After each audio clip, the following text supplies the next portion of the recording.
Olá! A gente sabe que inovações tecnológicas podem, de fato, transformar a maneira como o Brasil lida com desastres, né?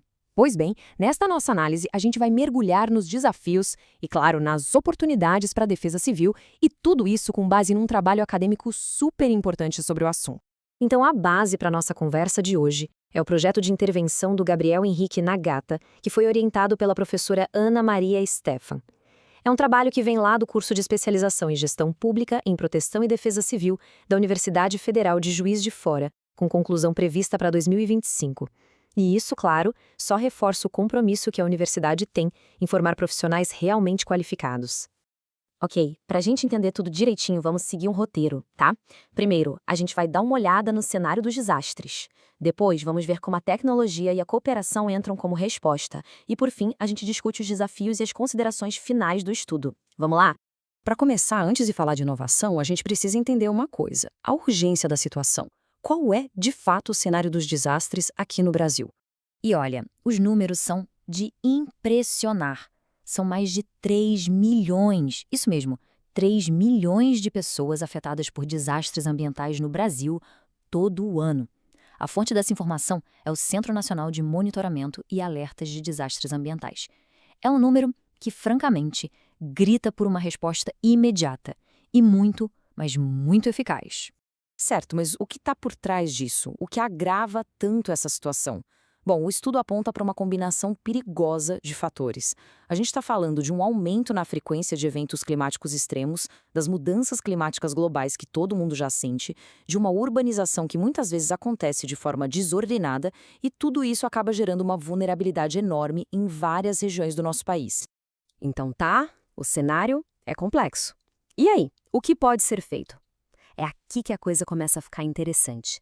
O estudo aponta para uma resposta estratégica, a tecnologia, a inovação focada na gestão de riscos. E quando a gente fala em tecnologia, o estudo destaca três que são chave. Primeiro, os drones, para aquele monitoramento aéreo super preciso. Segundo, os sensores de internet das coisas. Sabe, aqueles dispositivos conectados que ficam coletando dados em tempo real. E terceiro, algoritmos de inteligência artificial, que conseguem pegar essa montanha de dados, analisar e até prever cenários. E olha só que legal, aqui a gente vê essa ideia na prática, o uso de drones. Como a pesquisa aponta, eles fazem muito mais do que só filmar de cima. Eles permitem monitorar áreas de risco em tempo real e, o mais importante, chegar em lugares que para uma equipe em terra seria quase impossível. O ponto central aqui é o seguinte: a combinação dessas ferramentas, ela permite uma coisa que é quase revolucionária: a análise preditiva. É prever e, com isso, otimizar o uso de recursos. Na prática, isso muda tudo. A atuação da Defesa Civil deixa de ser só reativa, de apagar incêndio, e passa a ser proativa. E esse, com certeza, é um passo gigantesco para salvar mais vidas. Mas calma lá, a tecnologia por si só não faz milagre. O estudo deixa isso bem claro e aponta para um segundo pilar que é essencial: a cooperação entre as instituições, a força de atuar em conjunto. E aqui a gente consegue ver bem como os papéis se completam. Pensa só, de um lado a gente tem a Defesa Civil, que coordena todo o ciclo do desastre, da prevenção à recuperação. Do outro, a Polícia Militar, garantindo a segurança nas operações, dando apoio logístico. Uma coisa complementa a outra. Juntas, elas formam uma frente de resposta muito, mas muito mais forte. E essa ideia de sinergia não é só teoria, ela é reforçada por especialistas. Tem uma citação bem interessante de Zarpellon, de 2021, que diz que a atuação conjunta entre Polícia Militar e Defesa Civil promove uma gestão mais integrada e eficiente dos recursos disponíveis. Ou seja, é a validação da importância estratégica dessa parceria. E, de novo, não estamos falando de algo abstrato. O estudo traz exemplos bem concretos, sabe? Momentos em que essa cooperação foi vital. A gente pode lembrar da resposta ao tornado em Santa Catarina, lá em 2015, depois do exercício conjunto em Petrópolis, em 2017, da resposta aos trágicos deslizamentos na mesma cidade, em 2022, e, mais recentemente, da força-tarefa mobilizada nas enchentes do Rio Grande do Sul em 2024. Em cada um desses momentos, a ação conjunta fez toda a diferença. Tudo isso parece muito promissor, né? Mas a pergunta que fica é: como a gente implementa isso na prática? O estudo também é bem realista nesse ponto e mergulha nos desafios e nos caminhos para a gente conseguir superar as barreiras que impedem a inovação.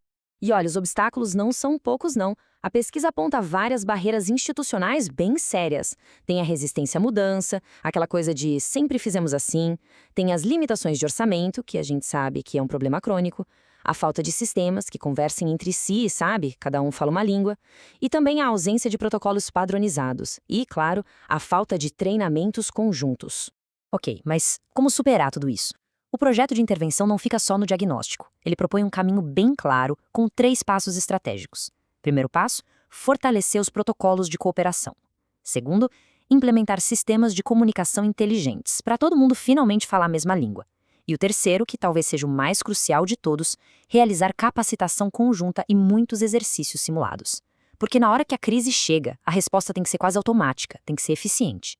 Bom, estamos chegando na reta final, então vamos amarrar tudo e entender qual é o grande impacto e a relevância desse estudo.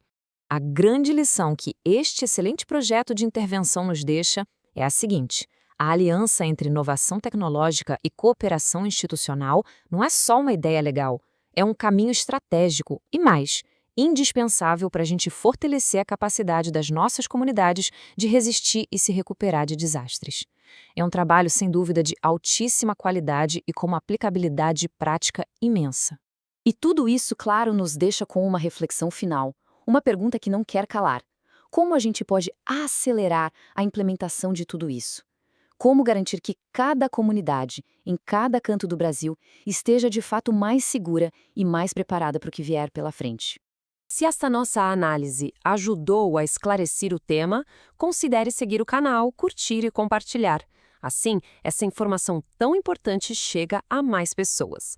Ah, e vale lembrar, este conteúdo é uma síntese produzida com o apoio de inteligência artificial a partir do trabalho acadêmico que a gente apresentou.